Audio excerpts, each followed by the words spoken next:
Hey everyone, it's Natalie Bensavanga, and welcome to Facts Over Fear. The survivors of Jeffrey Epstein's horrific abuse continue their long fight for justice. This week, survivors pushed the Senate to reject the nomination of acting Attorney General Todd Blanche, who they say is taking performative actions to appease survivors. Now, other performative actions this week came from Tennessee Senator Marsha Blackburn, who falsely claimed on the Senate floor that specific attorneys, including my wonderful guest here today, had met with Blanche or other members of the DOJ about the Epstein files, and we're going to be talking about that. Initially, that was something that I saw actually on your LinkedIn account, Arick, and that's what sort of grabbed me. And I was like, oh my gosh, hopefully he'll come back, and I'm really happy that you have. And then additionally, a shocking development in the Epstein case was announced this week. Daniel Siad, a model scout accused of rape and trafficking with links to Epstein, was found dead in his Paris hotel earlier this week. You guys, I don't know about you, but I feel like time is moving in such a weird place that was only Monday. I don't know why it feels like a lot longer than that. He was also under investigation at the time by Paris prosecutors. So what's going on there? So we're going to talk about that as well. And finally, on an oddly positive note, because I wanted to try to find something, Arick, for us to end on today that was good news. The Tate the Tate brothers, Andrew and Tristan, were arrested in Florida and denied bail for charges of rape and sex trafficking in the UK. So to discuss this, I'm joined by Arick Fudali. He is the partner and managing attorney at the Bloom firm, representing several of the Epstein survivors. He's also been somewhat of a regular here on Facts Over Fear, and I'm so lucky to have you back. Thanks so much for joining me, Arick. My pleasure. Happy to be back. So I have so much, obviously, that we want to dig into. Let's start with Washington. And the survivors of Jeffrey Epstein's abuse are urging the Senate to reject the nomination of AG Todd Blanche, arguing that his recent actions on the Epstein files are more about optics than accountability. Can you tell us a little bit about what is going on here? Yeah, I don't think that could be any more clear, and I certainly stand with the survivors and the victims, and in their sentiment here. Todd Blanche could have met with the survivors at any time. Him or Pam Bondi could have met with survivors at any time since this administration, took office, right? And they just haven't. They haven't made any efforts. They haven't even really pretended. I spoke on and on about Pam Bondi's little temper tantrum she had on the House floor. Now it feels like a couple of months back, where she just sort of kicked and screamed and couldn't even look at the survivors in the eye. Couldn't even literally pretend to care about the survivors. And Todd Blanche has sort of followed suit. I don't think he's done any better, and certainly, hasn't presented any better than Pam Bondi did when it comes to showing empathy or just some care for the survivors.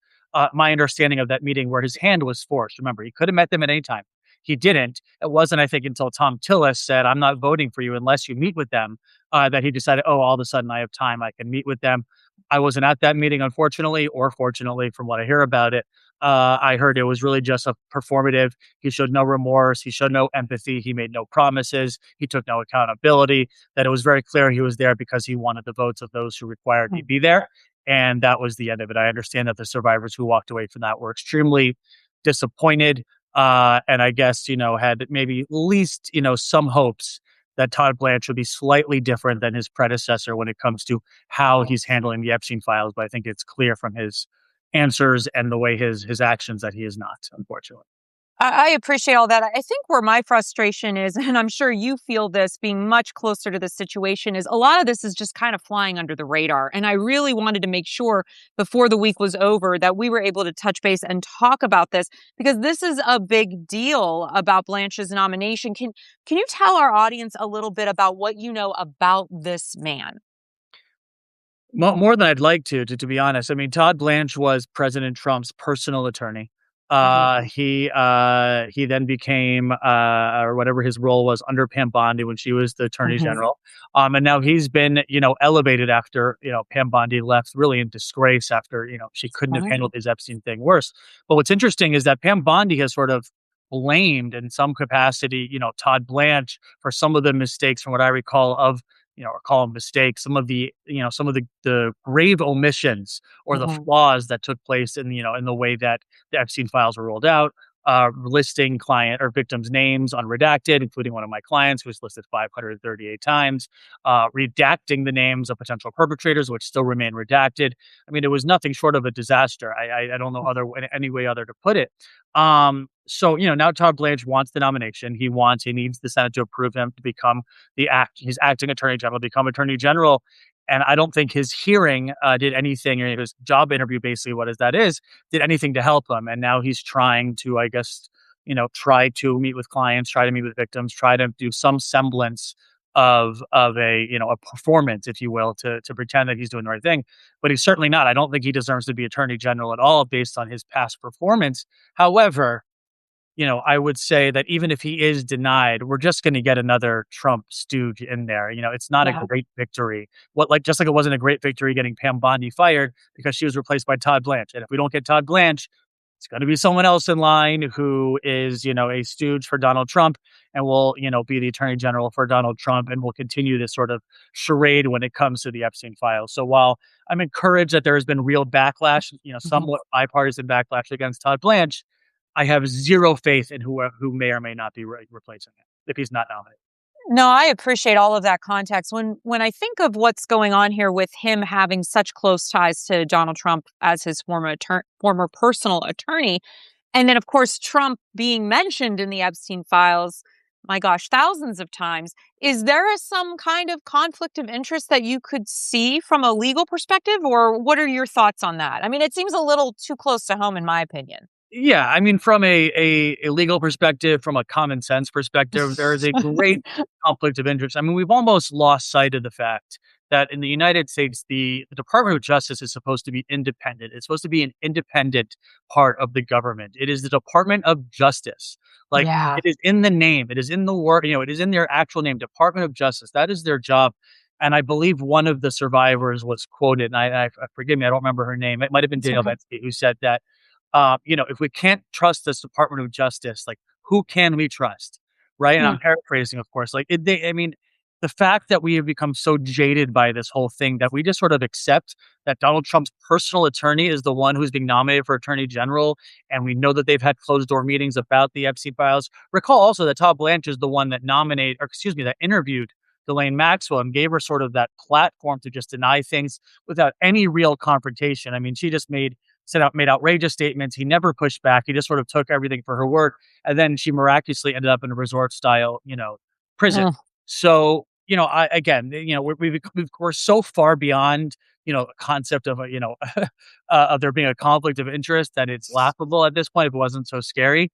But yes, there's absolutely a conflict. And this entire administration is a conflict of interest. If you're just joining me, I'm Natalie Bencavanga. You're watching Facts Over Fear. I'm with Arick Fudali. He is partner and managing attorney at the Bloom firm. He also represents several of the Epstein survivors, and I've been fortunate enough to have him on my show several times. Before we move on and talk about Marsha Blackburn and your connection in all of this, if Blanche is confirmed, what are the most concerning things beyond what you've mentioned here already that you fear about what's going on? Because I feel like from the outside looking in that we've kind of stalled out on the Epstein files. And this is why I keep wanting to have these conversations, because we need to keep talking about this. We need to keep sharing these stories. What are your concerns right now? I mean, I have a lot of concerns about Todd Blanche becoming attorney Like, general. how much time do we have? Yeah, exactly, especially based on some of the questions that were asked during that hearing. I mean, there were some birth Yeah, control discussions, right, about I mean, I don't remember the sure. specifics of it, but there were some very scary conversations about contraception and that type of thing that was I didn't really understand it was under the purview of the attorney general, but certainly, they made it so during the hearing. So beyond all the other, sort of scary things about this administration and about their view on a lot of topics that I disagree with, to keep it, more centered on the Epstein. My concern is, I share yours, is that this will just stall out. Yeah. I mean, Todd Blanche was sort of along with Pam Bondi, Department of Justice, did everything to slow roll to try to stop this, to try to stop the momentum of the survivors and the advocates. As we know, there are millions of documents that have not been released. I could pull up right now many documents that are still redacted, on the Mm. website of, very suspicious emails where, emails and names are redacted and having very salacious conversations with Jeffrey Epstein.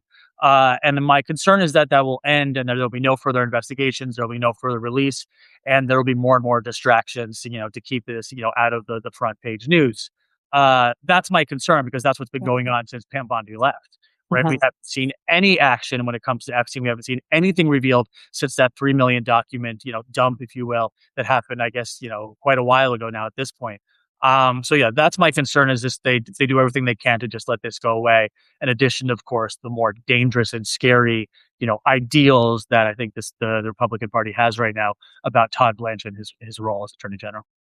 Yeah, I just feel the level of frustration, around this whole topic growing and growing for you and the others who are trying to bring a sense of justice into this space. I wanted to talk as we segue into the next topic around Marsha Blackburn's Senate remarks, because, like I said at the top of the show, Arick and I, we've been staying in touch when things are developing, and I follow you now on LinkedIn, and I happened to see this on your you posted about it, and I was like, oh my gosh, we have to discuss this because it's so egregious.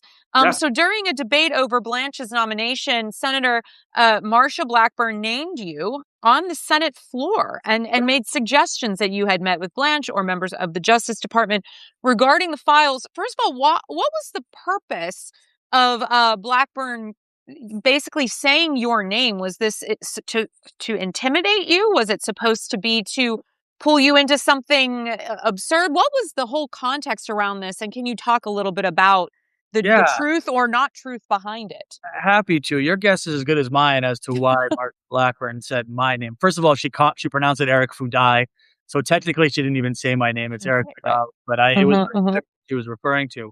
So yeah, I was sort of caught off guard. I hadn't even turned it on yet. I was about to turn it on, and I got some texts like, "Did you just hear Marsha Blackburn say your name on the Senate floor?" I was like, "My name? Okay." So I turned it on. I rewound it, and yeah. So apparently she was listing her classification of the attorneys she listed were people who have claimed they have not had a meeting with Todd Blanche or the DOJ, but actually have. That's what she said. She said my name. She listed Gloria Allred's name, uh-huh, some other attorneys who have very, sort of famously represented survivors of Jeffrey Epstein. But it's not true, of course. I have never met with Todd Blanche. The most, and I've been very, vocal on the record of this, the most interaction myself or any of the attorneys at my law firm have had are correspondence with Department of Justice about redacting names. uh, We have sent them the names of our clients to make sure they're redacted. They utterly failed to do so because one of our clients was named 538 times. Another one was named multiple times despite us providing their names. And that's it. That's the only correspondence we've had with the Department of Justice. I have had meetings with the Democrat Oversight Committee. I have had meetings with the New Mexico state attorney, our district attorney who's looking in. Like, I have had meetings with law enforcement about Jeffrey Epstein, what I would actually call meetings, like when uh-huh, uh-huh. they discuss ideas and they discuss progress and strategy and how one another can help. I have had nothing of the kind with Todd Blanche, Pam Bondi, or anyone at the Department of Justice. Again, the fullest extent has been correspondence about redacting names, and that is it. And there are people who, in good faith, have reached out to me from law enforcement or Sure. from this government who are trying to help and are trying to get to the bottom of it and are trying to help the survivors and help find justice. But the Department of Justice does not fall into that category. Yeah, and my question is sort of like for Senator Blackburn is like, well, who cares? Like I just wasn't understanding the reasoning for doing that, other than, I guess, trying to make something of a distraction. And so I found that really fascinating. Can you explain to everybody why this matters, though? Because as an elected official, making a claim that is inaccurate, not reaching out to you first to say, hey, I heard this. Is this true? Why is this also concerning as we are dealing with such a hot button issue, this sort of partisan politics that's happening behind the scenes? Well, yeah, I mean, yeah, there's a lot of answers to that question, and a lot of layers. I mean, first of all, it's a bit concerning to hear my name, Yeah. by a senator on the Senate floor. I mean, I have certainly been nothing short of an extremely vocal advocate for the survivors of Jeffrey Epstein and for survivors of sex trafficking and sexual abuse generally. Mhm. I tried my very best to make this a nonpartisan issue because I don't think it is a partisan issue. Right. Uh, I do not look when I get a case of a potential sexual abuse, sex trafficking, I do not ask. I guarantee you, and the first question I ask, what party the potential defendant is not on my list of questions I ask. In fact, I represent an accuser of Arick Fudali, who is a Hmm. very famous liberal Hmm. politician. So I do not see, red or blue when it comes to these types of cases. Unfortunately, the Republican Party has made this such a partisan issue. And I really understand why Epstein has become such a partisan issue because it's pretty globally, or at least universally in the United States or nationally, we're all pretty united. Republicans, Democrats. I've said many times, if you go to a Mamdani rally in New York, everyone here is going to be pushing for the Epstein files. But if you go to a MAGA rally in Missouri, they're going to say the same thing, that we want the Epstein files. We want to see it. This is one of those so rare sort of like bipartisan issues. And it seems like the Republican Party, or at least this administration, has worked so hard to make this partisan, to make the withholding of Epstein files partisan. For Blackburn to try to like use her questioning of Todd Blanche to sort of shame attorneys representing victims as if we are the enemy somehow of the Republican Party. It's just so bizarre and so scary as to how they're viewing things when it comes to this Epstein files. This is not a partisan issue. This is an issue of justice. This is an issue of believing women and advocating for survivors and bringing true justice when it comes to the most notorious predator of our time. Uh, it's not a partisan issue, no matter how much the Republican Party, or at least this administration, I should say, has tried to make it so. Arick, before we move on to the next topic, just personally, why did you want to get into this particular line of work? Because there's a lot of things you can do with a law degree. Yeah. This one is really putting you in the crosshairs here, politically and otherwise. Why are you so passionate about this? I mean, you stand up and you say, believe women, almost every single time I've interviewed you. Wow, it's not a question I was expecting, but it's a great question. And again, how much time you have, to give you sort of the full background. I actually never intended to become an attorney. I was actually a film major and a theater minor in college. The thought of becoming an attorney never crossed my mind. I took this, like, I just happened to take this elective, this trial advocacy elective in college. And I was like a competition and I sort of won the competition. And I was like, oh, I'm a good trial attorney. Maybe I'll just be an attorney. I went to law school and I was a prosecutor for the first like 6 months of my career. And I was literally like putting 18-year-olds in jail for marijuana possession. I was like, this is absolutely not what I'm doing. I started to have sort of like this crisis about being an attorney. Like, why did I do? Wait, what happened here? How did I become an attorney? Wasn't this like 4 years ago or 3 years ago? I was a theater major, whatever. And I was like, you know what? Well, if I'm going to do this, I might as well do it right. And I might as well, do things that I care about and do things I'm passionate about and help people. And I know that, that can sound a little, cheesy and a little cliche, but it does feel nice to help people. I'm a very fortunate person, and my inbox is often flooded with people praising me, thanking me for changing their lives. I had a client send myself and my partner Lisa a glass bowl of lifesavers they made because we saved her life. I mean, we Oh, get things like that all the time, and it feels amazing. And it feels good, especially in these sort of very scary times, to say the least. It feels good to be on the right side. There is, we are sort of in the backlash of the Me Too movement. We are sort of at a mhm, time when, and I'm sure we're going to get to this soon, the manosphere has sort of mhm, taken over, and there's an anti-Me Too sentiment. And this administration, I think, has brought on an aura of like unaccountability, where it used to say, you can apologize and you can look someone in the eye and you can take accountability. This is sort of the era of no accountability. Lie, never admit what you did was wrong. And even if you get caught, what you did was wrong, double down. I mean, that sort of seems to be the society we're in. There's ideas of consent and that sort of thing have become, like manosphere fodder has become, mhm. that sort of thing. And I just think it's a really important time to be fighting for the people that need to be fought for. And whether it comes, I don't just do sexual abuse Sure. cases. I do civil rights cases. I do police brutality cases. I do LGBTQ discrimination, racial discrimination, religious discrimination.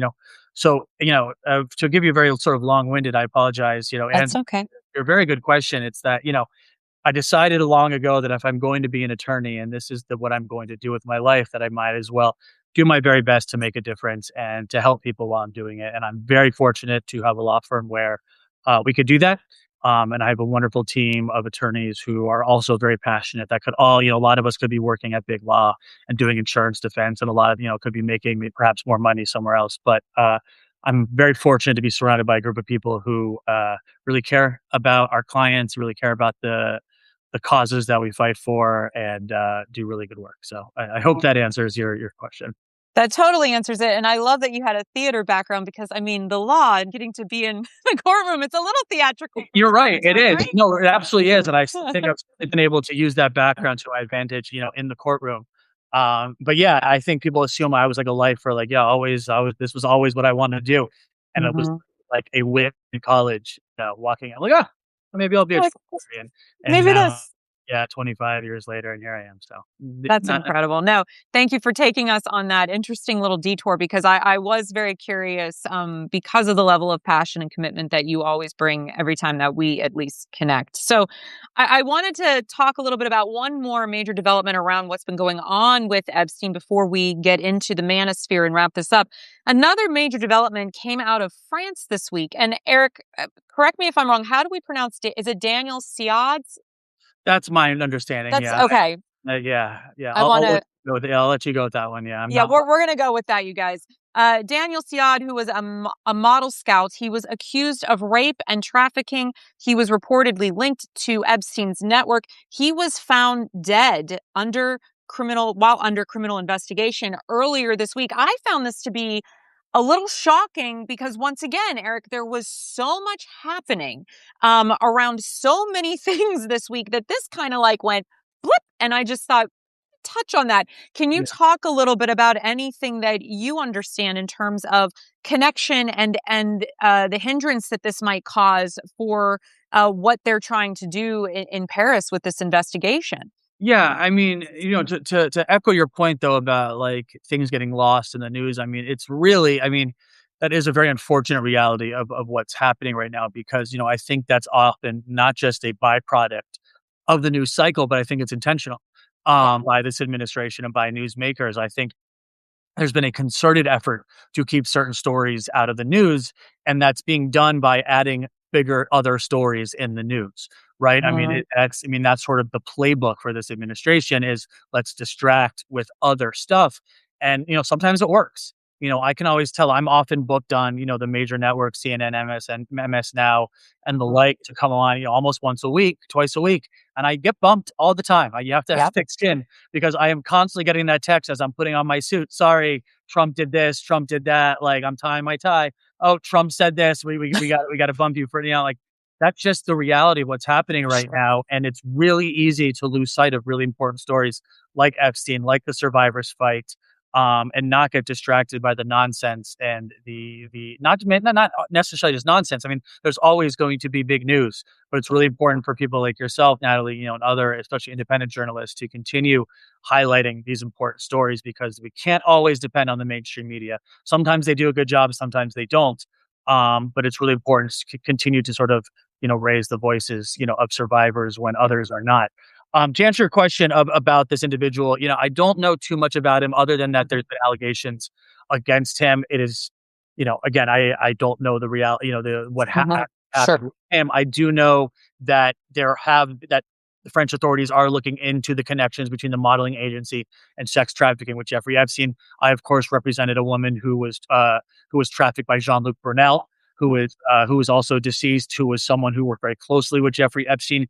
We know the modeling industry was one of the sort of grandest, picking grounds, if you will, for lack of a better word, by Jeffrey Epstein, for which he recruited victims for his sex trafficking scheme. He had very close relationships with the heads of modeling agencies, with photographers, with basically everyone in the modeling sphere so that he could use models as victims of sex trafficking. And I'm not surprised, unfortunately, to hear, about these allegations against this individual. And unfortunately, I'm also not surprised to hear that he's deceased. Of course, I do not know the circumstances of his death. Of course. But certainly there's been many suspicious deaths when it comes to Jeffrey Epstein, including his own. So yeah, I don't know what else to say beyond that, except that also, I'll add, and again, I apologize to take up too much time here, but the modeling industry, this was not exclusive to Jeffrey Epstein, nor was it Uh-huh. the 90s or early 2000s. The That's modeling right. industry today, as we sit here today, continues to be a breeding ground for sexual exploitation, sexual harassment, sexual assault, sex trafficking. It is one of the industries where there is a very gross imbalance of power with very few power brokers at the top and a lot of desperate people at the bottom trying to make it. When there's a lot of gatekeepers, unfortunately, those are the industries we've seen that have the most, sexual exploitation. I represented many models against many individuals in the modeling industry, in the fashion industry, for sexual assault, sex trafficking, sexual exploitation, sexual harassment claims. And I hope perhaps that this sort of swell of Epstein news as it relates to the modeling industry will cause a little more attention to the realities and the issues facing sexual exploitation in the modeling industry today. No, I really appreciate all of that context. And yes, of course, I don't want you to speculate on anything, but I think it was an important thing to bring into the conversation today. And just so you know, we have a comment here from Adam. He says, "Beautiful character and hero arc. We need more heroes like you, Arick." So you're getting a little love. You're getting a little love today. That's And what yeah. I won't pretend I don't appreciate those things. So thank you, Adam. Yeah, appreciate and it's not CNN over here, but I'll never bump you, Arick. So you No, got there that you go. too. See, I'll take it. Yeah, no, I appreciate it. Before we move on to the fourth topic and the final topic around the Tate brothers, this was to me a good piece of news this week for survivors of sexual violence because Andrew and Tristan Tate were arrested in Florida on UK rape and human trafficking charges. They have since been denied bail. This is after, Andrew made a big stink about saying that him and Trump were really good friends. And so what we heard from today with Carolyn Levitt was that the administration has no intention of, basically stepping up to the plate to support their friends. Before we get into what's going on here, I just want to reiterate the impact, and you had said this so importantly earlier about the manosphere, because this isn't just in the past, right? Just because the Tate brothers are perhaps going to face some kind of justice in the UK, I need you guys to understand what I just saw today. His name is Brandon Herrera. He is running for office as a representative in Texas. Mike Johnson, the Speaker of the House, is backing and fundraising his campaign. And Herrera called out Shannon Watts, who is the founder of Moms Demand Action, which focuses on gun prevention, gun violence. And he basically said that just because you keep a cum trophy, which was how he referred to children, being a mother, that doesn't give you any more of a stand than anyone else, and he doesn't have to take your opinion seriously. So I did a video on this earlier today. I reached out to Shannon, and she said that there is a very good chance that he will win this seat. And I bring that up, and I know that's really crass and vulgar language, but I bring this up because this is how the manosphere is operating. These are the kinds of people that have become emboldened because of the Tates of the world. So I just wanted to throw that in because, to your point, none of this is behind us.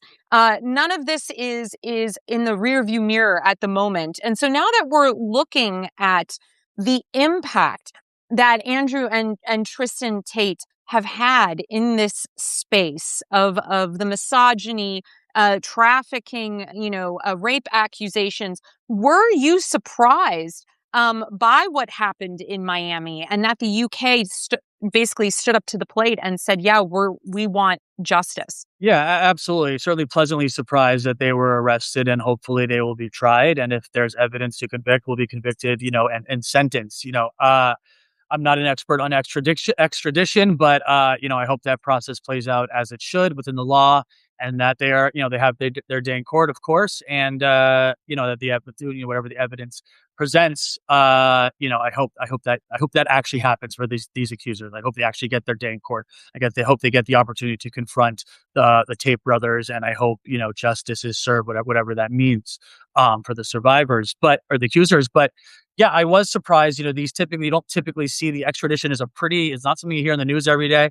You hear the phrase, but you don't often see like very famous, individuals that like the Tate brothers be arrested, and most likely be transferred to the UK where they will face, very serious charges. I read, I was reading recently what they're being accused of. I think it's 59 charges between the two of the brothers that include choking, sexual abuse, some sort of images of minors, sex trafficking. I mean, really, really heinous crimes And I think what's so I use the word scary a lot, but so maybe disheartening that you touched on, Natalie, is, the way that the Tate brothers have sort of worn misogyny as a badge of honor.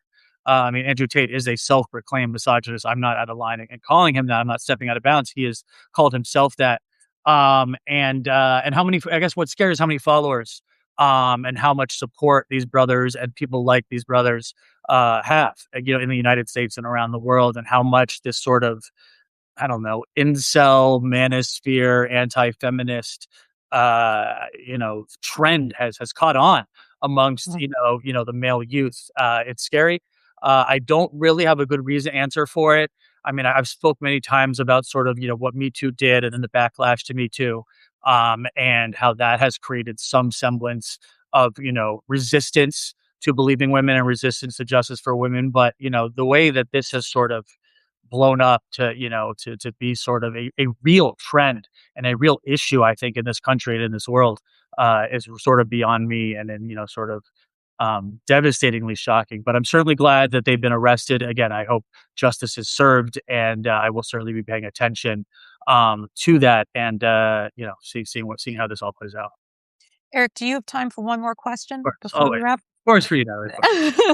So as we're wrapping up, I appreciate everything that you just said about, how we have to deal with the manosphere looking forward. I think the reason I brought up the Brandon Herrera of it all is because it seems to now be seeping into the political space in a more formal way. So you've represented survivors who've spent years fighting for accountability against some of the most powerful people in the world. And that is not an understatement. So looking at everything that's happened this week, from the DOJ controversies to these new arrests to another death connected potentially to Epstein's orbit, do you feel that we are actually moving to a closer, just world, or are survivors still fighting this same battle that they've always had to fight?